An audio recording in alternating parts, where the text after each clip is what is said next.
So for the creation of the bot, first we have to get the token from the bot father which has a verified account. So we have to give a name to the bot, so we have to give a unique name, so thereby we get an ID from the bot father, which is thereby helpful to interact with our JS.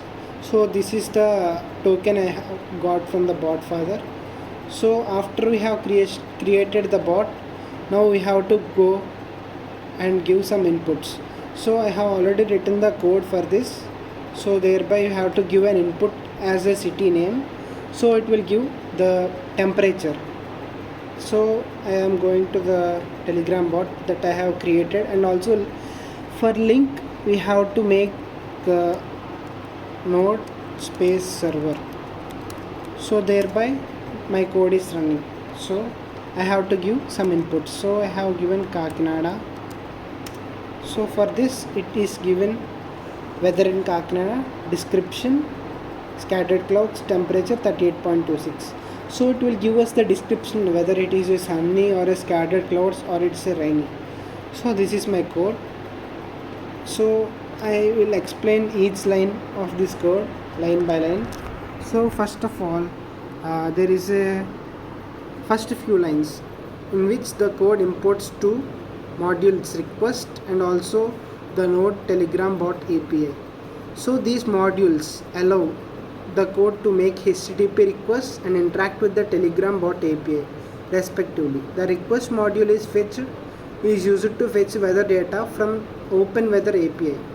So the node Telegram bot API module provides a simple way to interact with the Telegram bot API. So here it is the token. So this is the token which we have got from the bot father. So we have to place it here in the name as token. So the bot, it will here it is the bot variable initializes a new instance of the Telegram bot class using the provide token. The polling true option enables, so this polling true enables the bot to continuously poll for new messages. This code here, it is bot dot message function MSG. This code sets up an event listener for incoming messages. When a message is received, the callback function is executed. So this will be executed.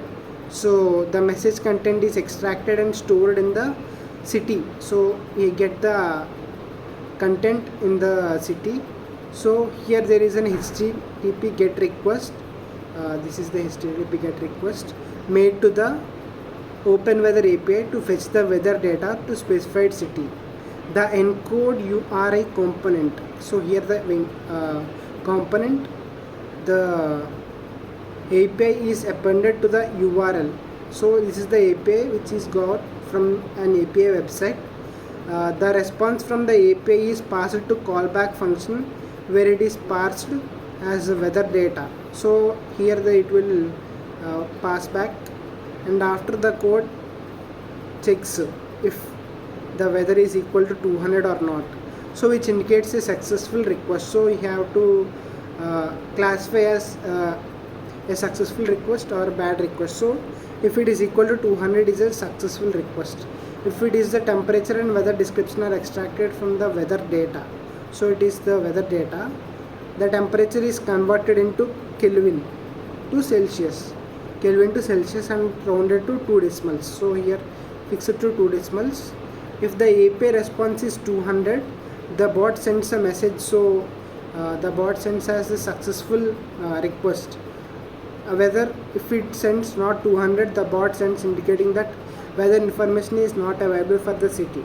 So that's the explanation of the code. So I will explain why when it is not 200. So if we give a name as Bhimavaram, so Bhimavaram, so actually I wrote Bhimavara, so it will give weather information not specified. So this is how it works. So in this the ID is not 200, as the name has a spelling mistake